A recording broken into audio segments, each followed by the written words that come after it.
2021 সালের সেই অভিশপ্ত নিউ ইয়ার্স ইভ মুম্বাইয়ের খাড়ে এক নববর্ষের পার্টিতে ১৯ বছরের মনোবিজ্ঞানের ছাত্রী ঝানভি কুকরেজাকে নৃশংসভাবে হত্যা করা হয়। পুলিশি তদন্তে উঠে আসে এক ভয়াবহ বিশ্বাসঘাতকতার গল্প। প্রসিকিউশনের দাবি অনুযায়ী পার্টিতে শ্রী এবং দিয়ার ঘনিষ্ঠতা দেখে ঝানভি বিচলিত হয়ে পড়েছিলেন, যা থেকে ঝগড়ার শুরু হয়। তদন্তে জানা যায় ঝানভিকে সিঁড়ি দিয়ে টেনে হিঁচড়ে নামানো হয়েছিল এবং তার মাথায় গ্রিল দিয়ে আঘাত করা হয়েছিল। ময়নাতদন্ত রিপোর্টে তার শরীরে মোট ৪৮টি আঘাতের চিহ্ন পাওয়া যায়।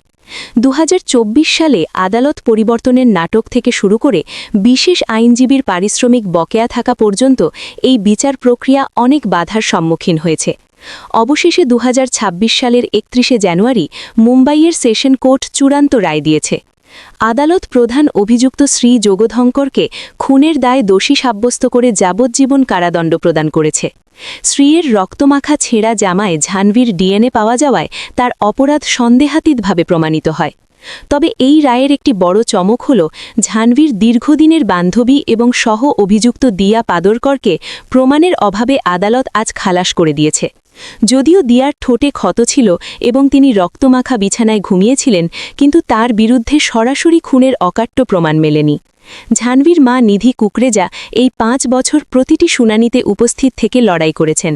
তিনি বলেন, তিনি কেবল প্রতিশোধ নয়, চেয়েছিলেন তার মেয়ের জীবনের মর্যাদা। একই পার্টিতে ঘনিষ্ঠ বন্ধুদের হাতে এমন মৃত্যু, আপনার কি মনে হয় শ্রীয়ের সাজা কি যথেষ্ট? আর দিয়ার খালাস নিয়ে আপনার মতামত কি? কমেন্টে জানান। অপরাধ জগতের এমন সব ইনসাইট স্টোরির জন্য আজই সাবস্ক্রাইব করুন।